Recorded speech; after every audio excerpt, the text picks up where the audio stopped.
Buksan po natin ang ating Biblia sa Galatians chapter 4 verse 4 hanggang sa 5. Galatians chapter 4 verse 4 hanggang sa 5. At ito po ang sabi ng salita ng ating Panginoon. Galatians chapter 4 verse 4 hanggang sa 5.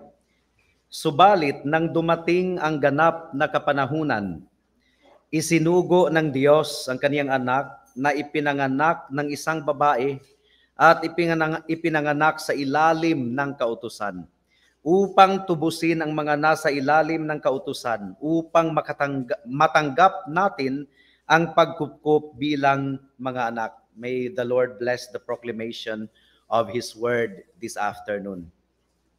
Madalas po nating nababasa sa mga comment online, lalong-lalo na kung ang video ay patungkol sa mga religious activities, patungkol sa Christian message. At madalas nating nababasa ito, nagsasabing, this is now 2022 and you still believe in the Genesis creation story? Come on! This is now 2022.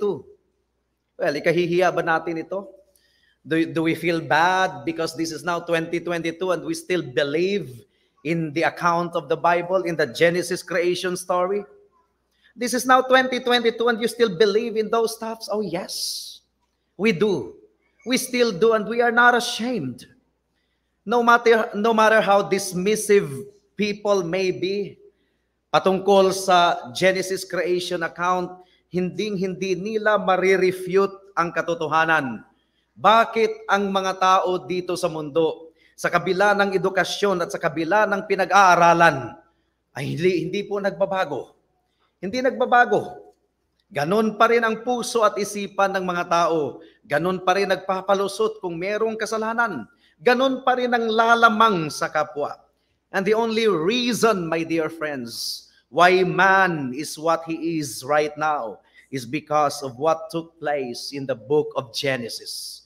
You just have to read the first 3 chapters of the book of Genesis, and then it explains everything. Ang tao ay nilikha ng Diyos na matuwid after His own image. At dahil siya ay nilikha sa wangis ng Diyos, he is capable of knowing God. Capable ang tao na paglingkuran ng Diyos. And capable ang tao na i-enjoy ang ating Panginoon. God manifested Himself to us, to man rather, to our first parent in the garden. Binigyan ng Diyos si Adam ng kaniyang batas, and he was truly happy. Hindi natin masasabi na merong moment bago nahulog ang tao sa kasalanan na hindi siya masaya. He was truly happy. Ginawa niya ang kaniyang gawain doon sa Garden of Eden na walang pawis, walang tinik, walang dawag, walang dissatisfaction, walang pagrereklamo.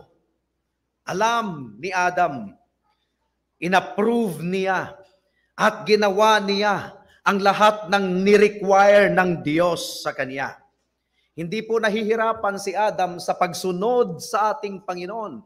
Obedience prior to the fall was always pleasant and profitable, my dear friends.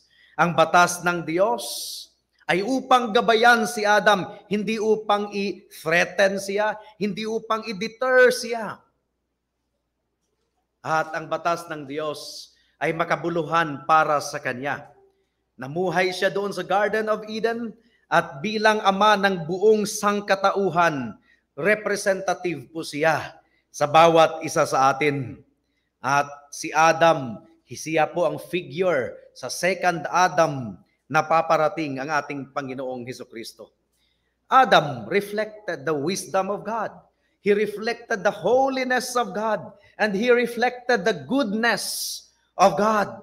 And walang duda po mga kapatid, mga kaibigan, si Adam ay namuhay ng merong sweet communion sa ating Panginoon.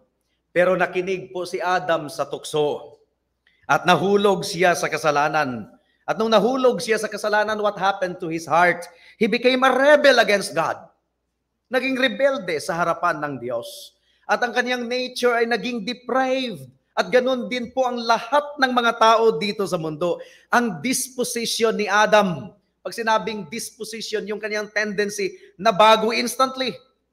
Imbes na excited siya kung ang Panginoon ay paparating, si Adam ay gustong nagtago. Ibig niyang magtago mula sa presensya ng ating Panginoon. Ang nature ni Adam ay exposed sa sumpa ng ating Diyos, and his heart was now turned against God. Ang kanyang konsensya ay naalarma na sa presensya ng ating Diyos. In other words, si Adam po ay nahiwalay sa ating Panginoon. At walang karapatan si Adam na mag-expect ng kahit anumang bagay mula sa Diyos pagkatapos niyang mahulog sa kasalanan. Ano ang dapat niyang aasahan? Yung immediate execution of the threatening. Kasi yun ang sinabi ng Panginoon, the moment that you eat of the fruit of the tree of the knowledge of good and evil, you will die. So the moment, walang ibang maasahan si Adam, but instant execution of the threatening, sapagkat karapat-dapat siyang magdusa at mamatay. Ang hustisya ng Diyos ay naging kalaban na ni Adam ngayon, at ang guilt ay pumupuno na ng takot sa kanyang kaluluwa, and from that point onwards, ang pagtingin ni Adam sa ating Diyos ay hindi na bilang isang mapagmahal na ama at kaibigan, kundi isang hukom, isang judge. And at that instance, ay si Adam ay na-confronted ng dalawang realidad. Una, merong banta mula sa Diyos, at ang Diyos ay totoo sa lahat ng kanyang mga banta. Pangalawa, there was the existence of the crime of Adam. Disobedience, direct assault sa batas ng ating Diyos. At ang Diyos ay makatarungan. He is perfect in His justice. Kaya ang estado ni Adam sa harapan ng Diyos, siya ay isang kriminal, mga kapatid, mga kaibigan, at ganon din ang estado ng bawat isang tao na nandirito ngayon at nanonood sa Facebook. Kung sila ay wala pa kay Kristo, sila din ay kriminal sa harapan ng Panginoon. Kriminal na unti-unting humihina ang katawan, whether we like it or not.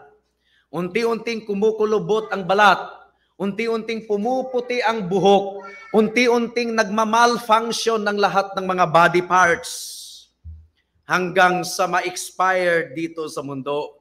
At hindi lang ang physical ang pinag-uusapan po natin, ngunit kundi ang ating kaluluwa din. Now, si Adam ay wala pong excuse. At wala ring daan upang matakasan niya ang confrontation at paghahatol mula sa ating Diyos. At ang kalagayan ni Adam ay nakakatakot sapagkat ang Diyos ay totoo sa kaniyang salita. And therefore, ang penalty ay kinakailangang ipataw kay Adam, mga kapatid, mga kaibigan, at hindi lang sa kanya. Ang lahat ng salinlahi ay kinakailangang mamatay. At hindi na po nabilang. Minsan na itanong ng ating kapatid, di ba marami nang nangamatay before at inilibing, bakit daw ang sementeryo ay hindi napupuno, hindi napupuno?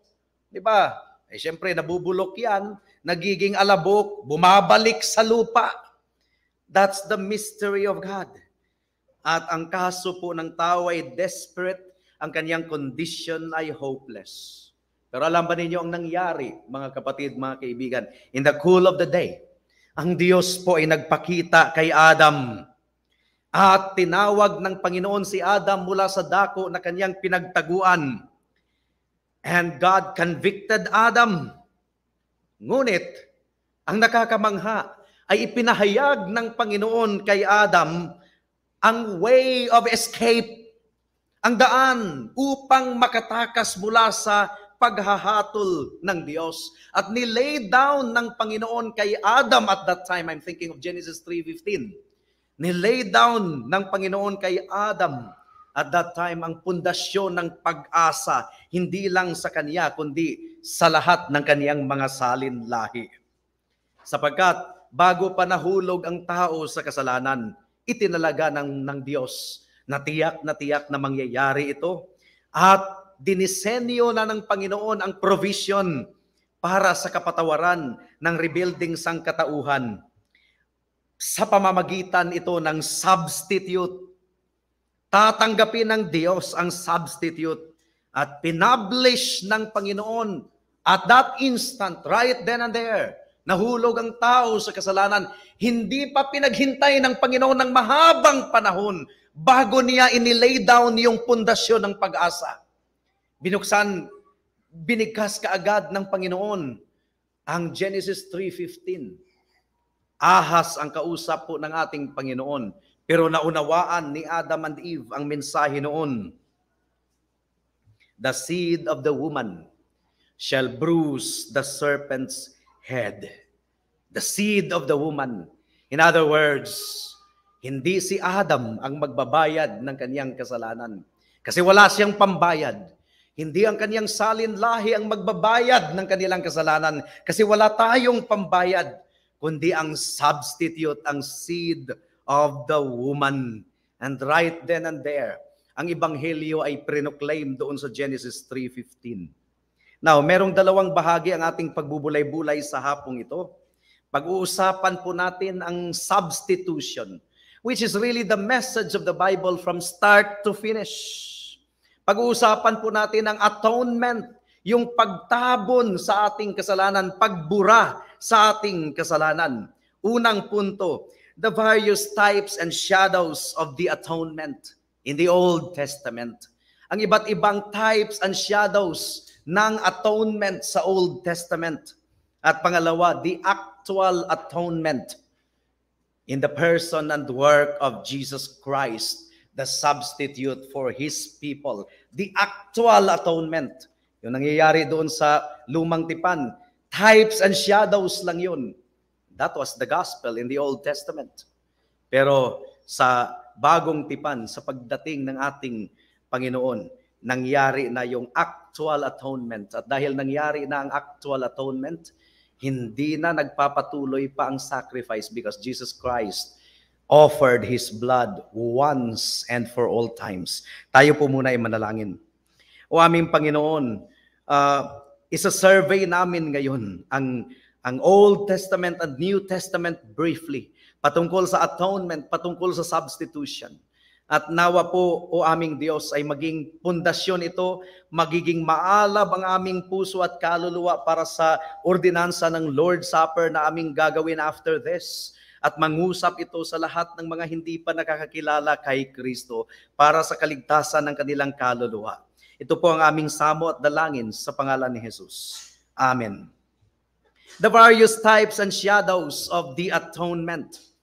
Now, ang daan patungo sa access sa ating Panginoon on the ground of atonement is made known in Genesis 3:15, right then and there. At ang tao ay dinirect ng Panginoon sa isang victim na walang kasalanan. At simula noon, buhat noong Genesis 3:15, mababasa po natin na sila po ay nag-aalay ng hayop. Nag-aalay ng tupa. We read of Abel offering burnt offering unto God. Beast of the field. Kung babasahin po natin ang lumang tipan, kinakonfess nila ang kanilang kasalanan sa hayop. And then matapos i-confess nila ang kanilang kasalanan sa hayop, papatayin nila ang hayop.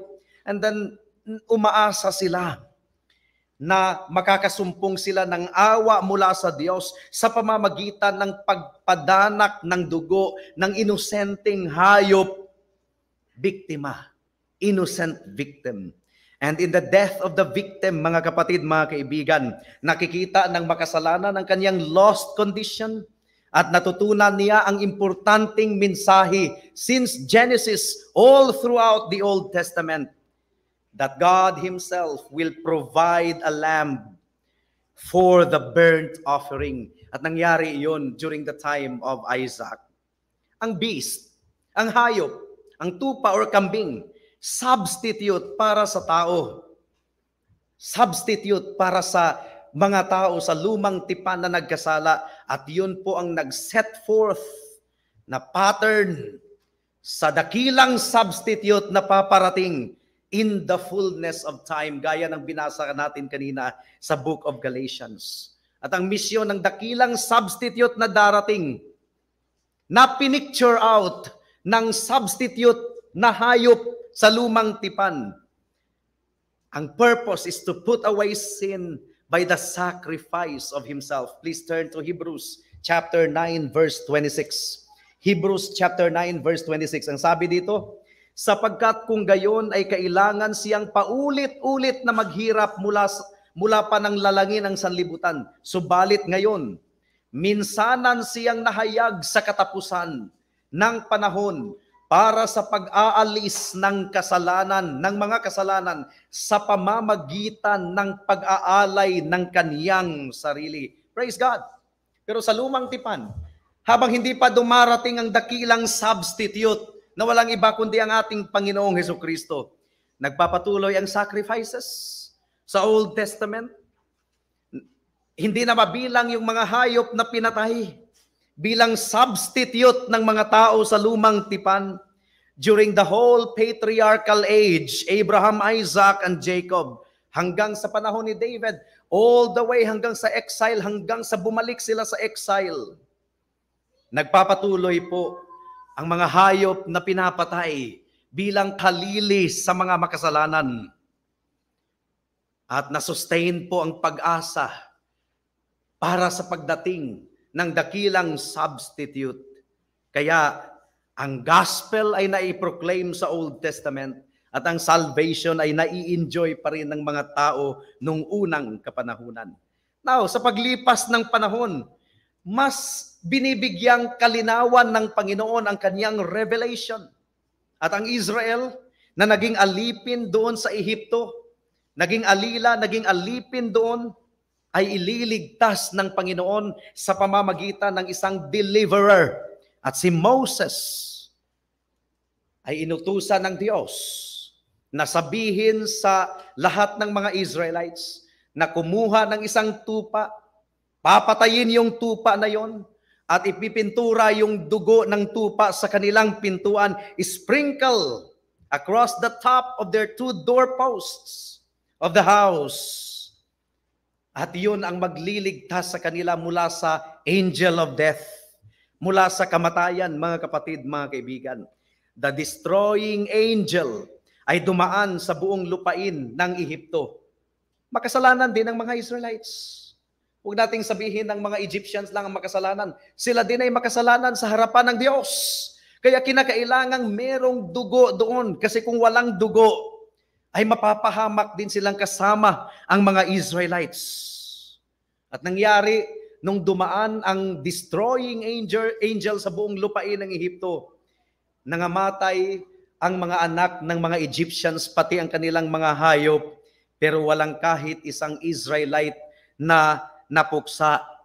It's because of the blood na nilagay or ibinuhos doon sa pintuan ng kanilang bahay. Bakit?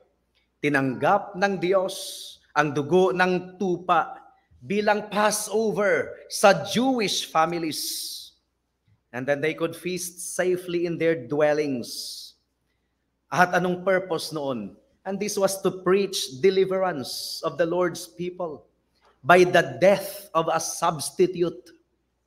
Kaligtasan para sa mga tao ng Diyos sa pamamagitan ng kamatayan ng isang substitute. Again, much clearer picture sa dakilang substitute na paparating at wala nang iba kundi ang ating Panginoon. And now that Christ, our Passover, has been sacrificed for us, gaya ng mga Israelites of old, tayo po ay safe. And we should therefore keep the feast of our worship and fellowship hanggang sa pagbalik ng ating Panginoon. 1 Corinthians chapter 5 verse 7 to 8.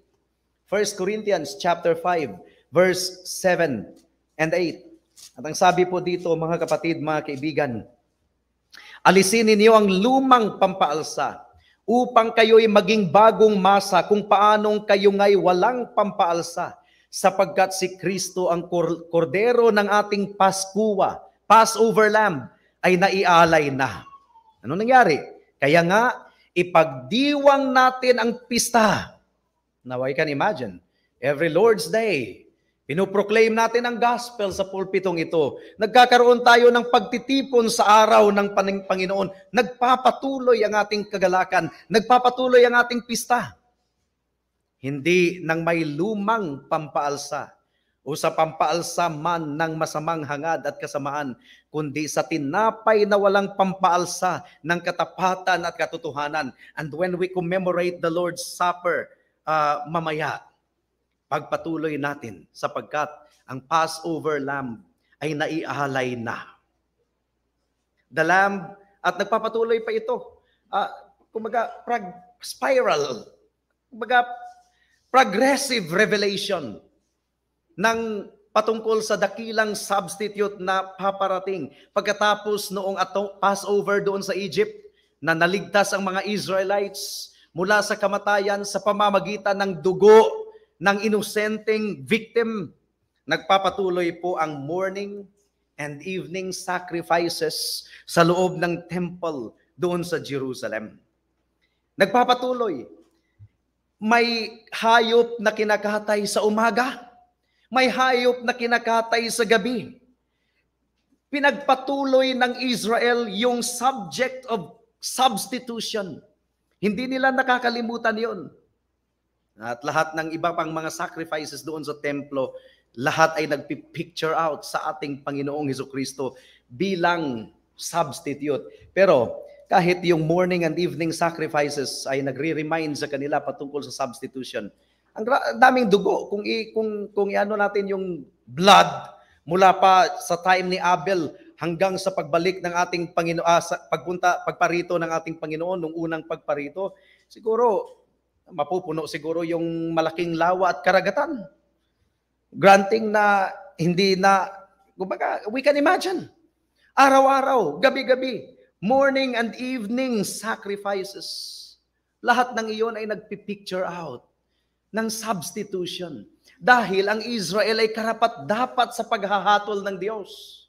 At kinakailangang ialay patuloy ang substitute na yun para sa kanilang kasalanan, and that makes the sacrifice of Jesus superior sapagkat minsan lamang iyon para sa lahat ng panahon. Pero yung morning and evening sacrifice ay walang sinasabi kung ihahambing siya sa Great Day of Atonement. Great Day of Atonement, kung saan ang lahat ng mga Israelites ay binigyan ng utos na pumunta doon sa temple sa Jerusalem upang mag-observe ng Great Day of Atonement once a year. Ano ang meron sa Great Day of Atonement? In behalf of the people of Israel, merong 2 kambing na kanilang pinipili at pinipresent before the door of the tabernacle. 2 kambing, and then magkakast sila ng lots kung alin sa mga kambing na yon ang papatayin at alin sa 2 kambing na yon ang magsisilbing scapegoat. At kung makast na yung lot kung sa patungkol sa kambing na papatayin, ay talagang ipapadanak ang dugo at ialay doon sa mercy seat. Samantalang yung isang kambing na hindi papatayin, pero ang kasalanan ng taong bayan ay ipapasa doon sa live goat. Ika-confess ni Aaron ang kasalanan. Maglay hands si Aaron doon sa kambing. At i-confess ni Aaron bilang high priest ang lahat ng kasalanan ng mga anak ni Israel. Lahat ng kanilang transgressions. Doon sa ulo ng kambing ipapatong. And then pagkatapos noon, yung kambing ay pakakawalan doon sa ilang hanggang sa ito ay mamatay. Siyempre mamamatay doon kasi wala pong pagkain doon sa ilang. Scapegoat ang tawag noon, mga kapatid, mga kaibigan. And then yung slain goat, yung kambing na pinatay as a substitute for the people, at yung dugo ng kambing na yon ay nagsisilbing atonement. At yung scapegoat din, kumbaga, dinala niya, pinasan niya ang kasalanan ng bayan ng Israel. It pictured out the removal of sin from the congregation. Nangyayari yon sa Day of Atonement, and the whole service is full of Christ. Kung babasahin po natin ang Book of Hebrews, pinaliwanag po ito lahat. The whole service in the Day of Atonement is full of Christ. At siniset noon yung dakilang mensahe ng substitution and perfect work ng ating Panginoong Hesukristo. At meron pang ibang mga various types and shadows. Itong subject ng substitution ay nagpapatuloy na tinuturo throughout the whole of the Old Testament dispensation. But at length, ayon pa sa teksto na ating binasa, the Lamb slain from the foundation of the world, according to Revelation 13:8, ay nagpakita, pumarito sa mundo. In the fullness of time, ayon pa sa teksto na ating binasa, God sent forth His Son, born of a woman, born under the law, upang tubusin ang lahat ng nasa ilalim ng batas, upang masumpungan natin ang pagkukupkup bilang mga anak. And that leads us to the second point, the actual atonement. Actual atonement sa pamamagitan ng ating Panginoong Hesukristo. In-announce na ang ating Panginoon that all of the prophets in the Old Testament announced the coming of the Messiah. According to Isaiah chapter 9 verse 6, ang tawag kay Kristo, He is the mighty God, the everlasting Father, the Prince of Peace. And ayon pa sa John chapter 1 verse 14, and the Word was made flesh and dwelt among us, full of grace and truth. At ang ating Panginoon ay ipinanganak sa ilalim ng batas, and He rendered perfect obedience to it. At yun ang pinaka-purpose kung bakit pumarito ang ating Panginoong Hesukristo. Ginalang niya, sinunod niya ang batas ng Diyos sa buong buhay ng ating Panginoon, at ang penalty na hinihingi ng batas ay tinanggap ng ating Panginoon sa kaniyang kamatayan. Please turn to Romans chapter 5 verse 19. That's the actual atonement.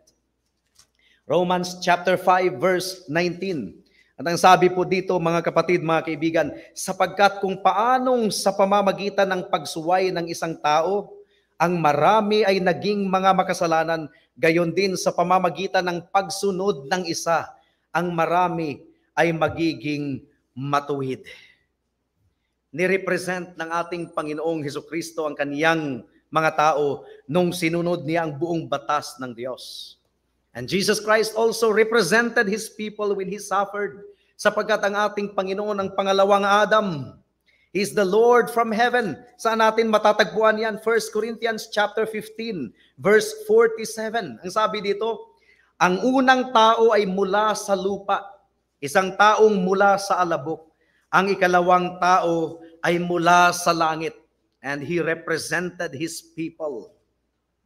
Lahat ng seeds of Adam ay nirepresent ni Adam, lahat ay nagkasala kay Adam, at lahat ay naging subject sa disease at kamatayan dahil kay Adam. Kung babasahin po natin ang Romans chapter 5, verse 12 hanggang sa 19. And just so, lahat ng mga binhi ng ating Panginoong Hesukristo ay nirepresent ng ating Panginoon, and Jesus Christ obtained righteousness for them. At nasumpungan natin ang katuwiran at ang buhay sa pamamagitan ng dakilang representative. Ano pa ang tawag sa ating Panginoon sa kanyang sarili? He was the shepherd. John chapter 10. He was the shepherd of the sheep. At ang shepherd ang nanagot sa pagiging suwail ng mga tupa. The shepherd became liable for the sheep. At inalay niya ang kanyang buhay alang-alang sa kanyang mga tupa. John chapter 10 verse 11, I lay down my life for my sheep. 1 Peter chapter 1 verse 18 to 21. Please turn there. 1 Peter chapter 1 verse 18 to 21. At ang sabi po dito, mga kapatid, mga kaibigan, 1 Peter chapter 1 verse 18 to 21, nalalaman ninyong kayo'y tinubos mula sa inyong walang kabuluhang paraan ng pamumuhay na minana ninyo sa inyong mga ninuno, hindi ng mga bagay na nasisira tulad ng pilak o ginto, kundi ng mahalagang dugo ni Kristo, gaya ng sa korderong walang kapintasan at walang dungis. Siya ay tinalaga na nang una bago itinatag ang sanlibutan, ngunit inihayag sa mga huling panahon dahil sa inyo. Sa pamamagitan niya ay nanampalataya kayo sa Diyos, na bumuhay sa Kanya mula sa mga patay at sa Kanya'y nagbigay ng kaluwalhatian, kaya't ang inyong pananampalataya at pag-asa ay nakatuon sa Diyos. Praise God! Ano pa ang tawag ni Kristo sa Kanyang sarili? Siya ay manunubos. At binigay niya ang Kanyang sarili bilang ransom sa maraming mga tao. Matthew chapter 20 verse 28.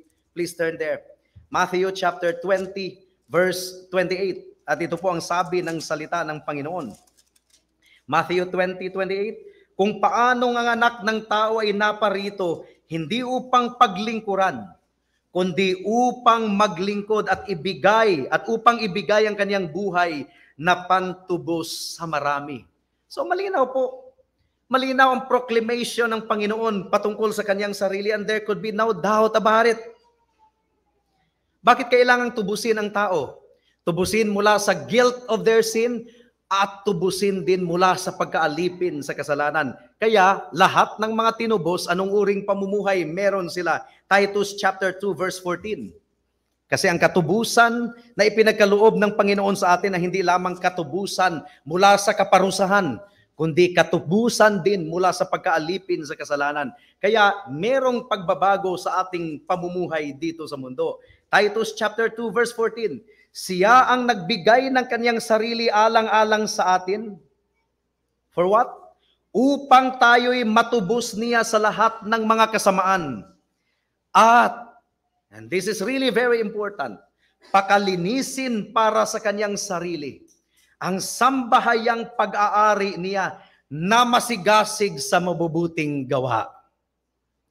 Now, the Bible says, the people of God, the people of Christ, are God's workmanship.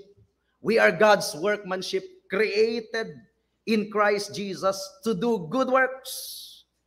Isang katangian ng tunay na tinubos ng Diyos ay masigasig sa mabubuting gawa. Kaya ang substitute natin ay nag-labor. Siya ay nagdusa at siya ay namatay. At tinanggap ng Diyos Ama ang kanyang obedience, imbis na ang ating obedience, sapagkat ang ating obedience ay hindi naman talaga obedience. Hindi naman talaga obedience ang ating obedience.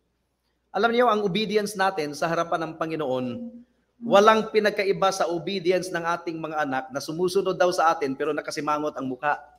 That's our obedience in the sight of God. But thanks be to God, it's not our obedience that saved us. It's the obedience of Christ instead of our obedience. Yun ang sinasabi ng Romans chapter 5 verse 6 and verse 8 and 2 Corinthians chapter 5 verse 14 and 15. Gaya ng nilagay ni Aaron ang kanyang kamay sa kambing na scapegoat, ang ating kasalanan din ay nilagay sa ating Panginoong Hesukristo. Isaiah chapter 53 verse 6. Lahat ng ating kasalanan ay doon po ipinatong sa ating Panginoong Hesukristo. Isaiah chapter 53 verse 6. Ang sabi dito, tayong lahat ay gaya ng mga tupang naligaw, bawat isa sa atin ay lumihis sa kanyang sariling daan at ipinasan sa kanya ng Panginoon ang lahat nating kasalanan. Verse 8, sa pamamagitan ng pang-aapi at paghatol ay inilayo siya. Di ba scapegoat? Inilayo yung kambing. At tungkol sa kanyang salinlahi na itinuring na siya ay itiniwalag sa lupain ng mga buhay at sinaktan dahil sa pagsalangsang ng aking bayan. Substitute, mga kapatid, mga kaibigan. Ito yung mensahe na consistent po mula Genesis hanggang sa pagdating ng ating Panginoong Hesukristo. At ito pa rin ang mensahe na pinoproclaim natin sa Ebanghelyo na ating pinanghahawakan. Kay Kristo, lahat ng ating kasalanan ay nakatagpo ng kaparusahan. He was wounded for our transgressions. He was bruised for our iniquities. The chastisement of our peace was upon him, and by his stripes we are healed. For the transgression of my people, he was stricken. At gaya ng nirepresent tayo ng ating Panginoong Hesukristo dito sa lupa, doon sa langit, ang ating Panginoon ay nakaupo sa kanang kamay ng Diyos. Nagre-represent pa rin siya sa atin. He is our great high priest, and He is our advocate. Ang ating mga pangalan ay nasa Kanyang dibdib, at tinatawag niya tayong Kanyang mga kapatid. At higit sa lahat, siya po ay naghahanda ng dako para sa atin sa bahay ng Kanyang Ama. At dahil si Satanas ay kaharap ng Diyos araw-araw, gabi-gabi, upang i-accuse ang brethren. That's written in the book of Revelation. Kaya ang ginagawa ni Jesus sa kasalukuyan, siya po ang advocate. Siya ang tagapagtanggol natin. Merong tagapag-akusa, araw-araw, gabi-gabi. Si Jesus din ay patuloy na namamagitan sa atin, nagtatanggol sa atin. Dahil tinuturing tayo ng ating Panginoon na members of His body, bride, His flesh, and His bones. At ang ating Panginoon ay paparitong muli upang dalhin tayo at isama niya tayo, kasama niya magpakailanman. And then, ano pa ang ginagawa ng ating Panginoon? Doon sa langit siya ay namamagitan para sa atin. Now, pinabayaan ba niya tayo dito sa lupa? Isinugo niya ang Kanyang banal na Espiritu upang kumilos sa ating kaloob-looban to the point na hindi tayo marunong manalangin. According to the perfect will of God, we do not know how to pray. But who helps us in our weakness? Romans chapter 8, verse 28. Ang ating prayer po, depektuso, mga kapatid, mga kaibigan, sa totoo lang. We cannot pray according to the perfect will of God. It's either out of our ignorance, or it's either out of our disobedience or remaining sin. We are not able to pray as we ought. Perfect prayer according to the will of God. But the good news is that the Holy Spirit helps us in our weakness. At gayon din naman, ang Espiritu ay tumutulong sa ating kahinaan sapagkat hindi tayo marunong manalangin ng nararapat. Ngunit ang Espiritu mismo ang namamagitan na may mga daing na hindi maipapahayag. So you see, Jesus Christ is interceding for us in heaven, and the Holy Spirit is interceding with us here on earth. At ang banal na Espiritu ay nananalangin according to the perfect will of God in our behalf. And that is why all things work together for good. According to verse 28. This is verse 26. At anong sinasabi ng verse 28? All things work together for good. Because dinirinig ng Ama ang parehong intercession ng Anak at ng banal na Espiritu. Christ and His people are one. Sapagkat ibinigay niya or ibinigay ng Diyos tayo kay Kristo. John chapter 17 verse 2. And we become one with Him. John chapter 15 verse 1, I am the vine and you are the branches. Ephesians chapter 5 verse 30, we are one with Him. Husbands, love your wives as Christ loved the church. Ang pag-ibig ng ating Panginoon para sa Kanyang iglesia ay hindi po masukat. Ang pag-ibig ng ating Panginoon para sa Kanyang iglesia ay hindi matabang na pag-ibig, kundi ito ay matibay, malalim na pag-ibig. Kasing lalim ng Kanyang kapangyarihan, mga kapatid, mga kaibigan. At hindi po nagbabago ang isipan ng ating Panginoon. He made us the object of His affection, and we will remain as the object of His affection till the end of time. At para sa Kanyang mga tao, Christ engaged in covenant before time. Before time, may tinatawag na covenant of redemption. Psalm chapter 110 verse 1, the Lord said to my Lord, this is my covenant, you are a priest forever in the order of Melchizedek for His people. God engaged in covenant before time. At para sa Kanyang mga tao, nagpakita siya sa atin at nagdusa siya in time. At para din sa Kanyang mga tao, He will come at the close of time.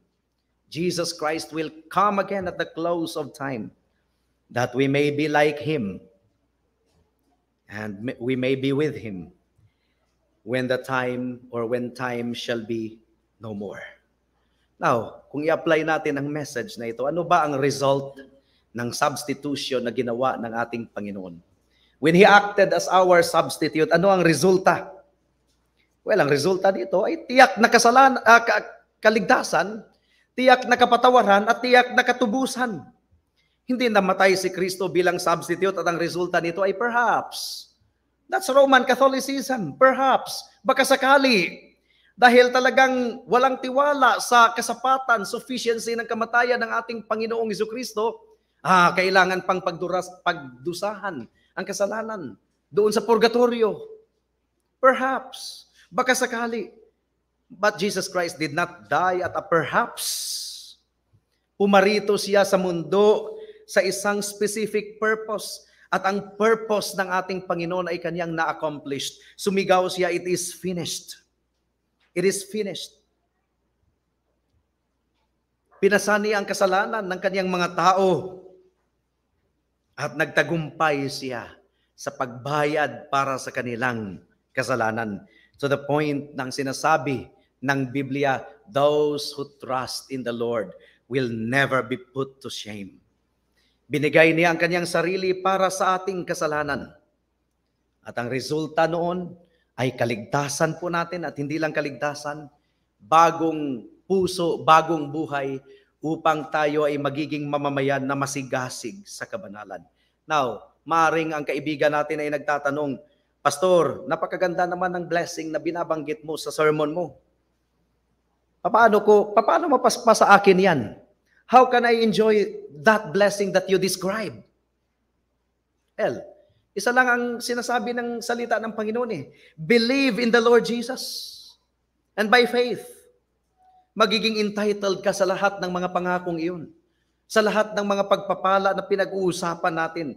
Every blessing that is in Christ and every privilege na natanggap ng mga tao ng Diyos ay mapapasayo. Only believe in Him. And of course, when you believe in Him, you repent of your sin and you turn to Jesus Christ. You believe in Him as your only Lord and Savior. At ang sabi ng salita ng Panginoon, He who believes has everlasting life and shall never come into condemnation. Just believe in the Lord Jesus and you will be saved. Yun ang tanong ng Philippian jailer kay Pablo, what must I do to be saved? Sabi ni Paul, believe in Jesus Christ and you will be saved, you and your household. Wala pong basbas ng holy water, walang pamamagitan ng mga saints, walang rosary, wala lahat. Ang sinasabi, believe in the Lord Jesus Christ and you will be saved. As simple as that. No more extras. No more extras. Jesus Christ alone is the Lord and Savior of sinners. Hindi natin kailangan pa ng merito ng iba pang mga saints, iba pang mga may halo sa kanilang ulo. Kailangan natin si Kristo at si Kristo ay sapat na. Believe in the Lord Jesus Christ and you will be saved. And this is the consistent message of the Bible. Bakit? Simula sa Genesis hanggang sa Revelation, pinakita sa atin yung subject of substitution. That message was sustained in the entire Old Testament. And in the fullness of time, the actual substitute came, but the difference is, He offered His life once and for all times. At tayo ay makasumpong ng kaligtasan on the basis of that once and for all times, complete, sufficient sacrifice at the cross of Calvary. At ito po ang ating sineselebrate sa ating pag-commemorate ng Lord's Supper. Tayo po ay manalangin. Salamat po aming Panginoon sa mensahe ng Ebanghelyo na aming natunghayan sa hapong ito. And nawa po, nangusap ang gospel proclamation ngayon sa mga kaibigan namin na wala pa kay Kristo. Samahan ninyo kami sa aming pagpapatuloy, O Diyos. In Jesus' name we pray. Amen. Umawi tayo ng isang himno.